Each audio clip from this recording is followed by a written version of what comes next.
Na nimalize nyinyi watu wa media kusema, Nation Media muamue kama nyinyi ni gazeti ama broadcasting house ama media house ama ni chama cha upinzani. Na mimi nimesema kutoka leo hata sio kesho, idara yote ya serikali nitaona imeweka advertisement kwa Nation Media, ujihesabu kwa nyumbani. Yes guys, welcome to Primetime Analysis. I am your host, Victor Onyango. Now in our video that we released yesterday, titled Corruption Galore, we looked at the link between Moses Kuria, Mithika Linturi, and the scandal that is in the making, which is the edible oil importation scandal. One thing that has happened is that Moses Kuria, as we always know him, he came out guns blazing. And as we always know that he's always not very careful with his words. He spoke and spoke in a bad way. First of all, today was the annual Akorino Convention Festival, and that happened in Embu.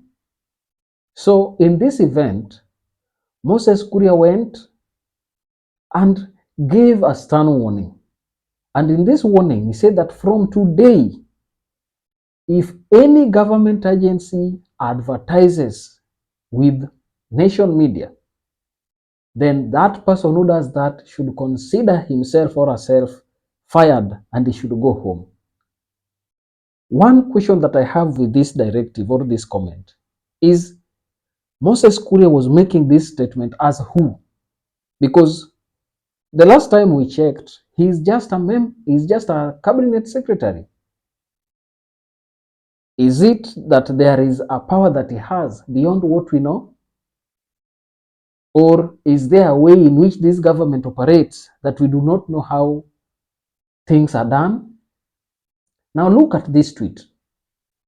Moses Kuria went ahead to character assassinate workers from that Nation Media group. And on this he says, kwa wale malaya wa Aga Khan pale Nation Center, you can still advertise auctioneers and funerals announcements. We will not stop those. You see, he was backing up his earlier claims that he made at the event at Akorino Annual Festival. Now, I want us to put Moses Kuria into perspective.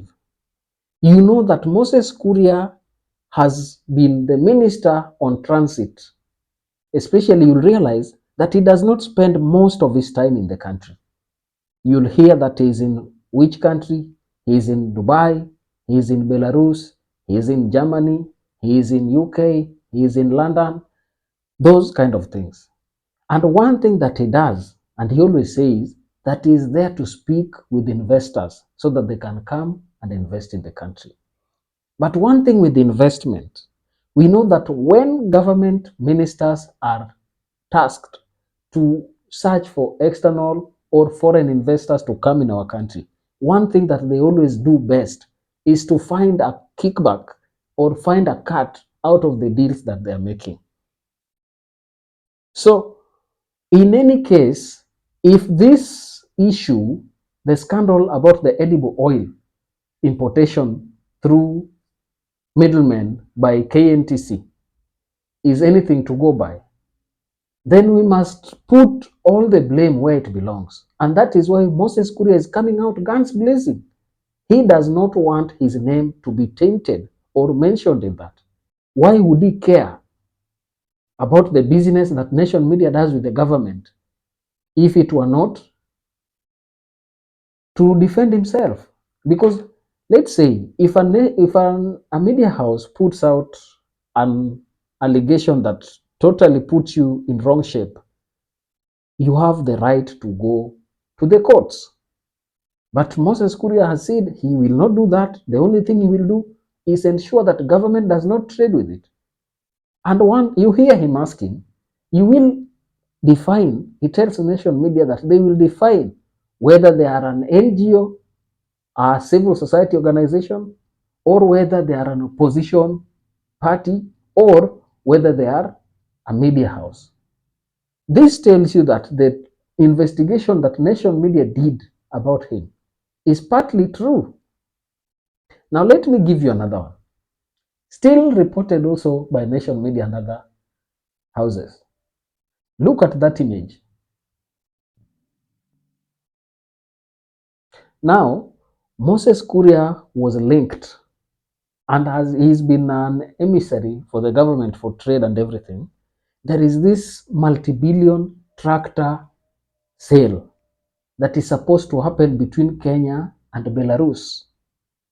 We were supposed to import tractor and farm machinery to come from Belarus, worth billions to the tune of 31 billion Kenya shillings. And this was also to be taken in some form of debt. So in this, one thing we know is that Belarus is a serious ally of Russia. And if you look at Antony Blinken, US Secretary of State, he has been very critical about the actions of Belarus. And Belarus is sanctioned with US, it is also sanctioned with UK and other European countries.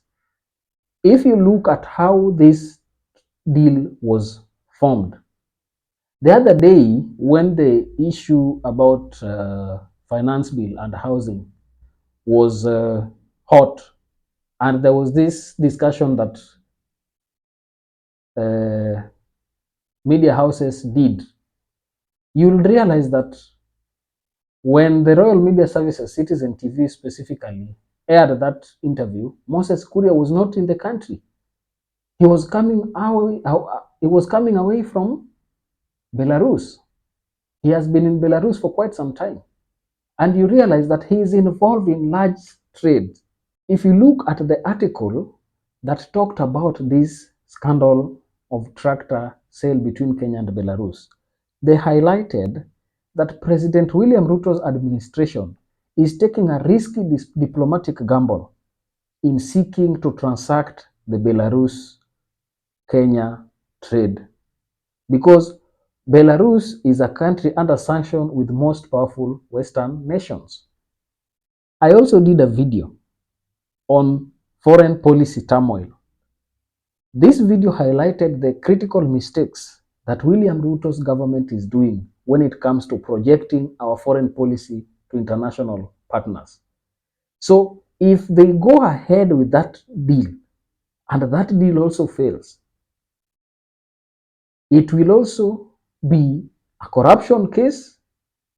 On the other hand, it will also bring diplomatic ramifications to the country.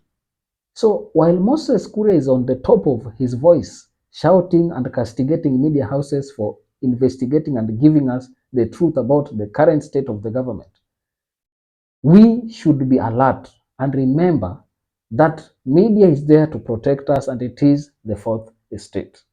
So for me, if you ask me, you will note and realize that this is a serious scam that is waiting to happen. And it is not only that, even the petroleum government to government deal that was done, it is also a scam in the making.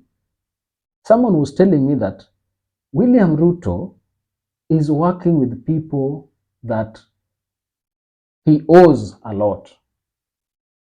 The day he starts to work with people that he does not owe anything, that is the day when his government will start being productive. But if you look at people who are working in this regime, he first of all chose people who are corrupt. You would not give legitimacy or integrity to any of members of cabinet in that space, save for somebody like Kithure Kindiki. But the rest of those people, you know, they are nowhere to be seen when it comes to the ranking of most people with the highest integrity in the country.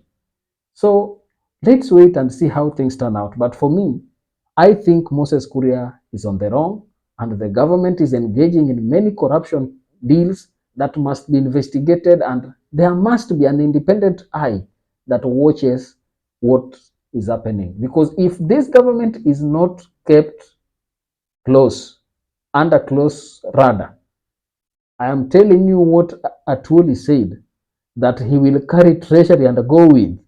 That is the thing that may befall us. That's my perspective. I don't know what's your opinion. You can tell me down in the comment section what your opinion is. What is your stand on that? And what do you think Moses Kuria did a good thing? Does he have the right to threaten media houses and give them warnings on what they can do and what they cannot do? Speak down in the comment section. And if you have not subscribed, please take a second or two to subscribe and also give us a thumbs up. Thank you. May God bless you.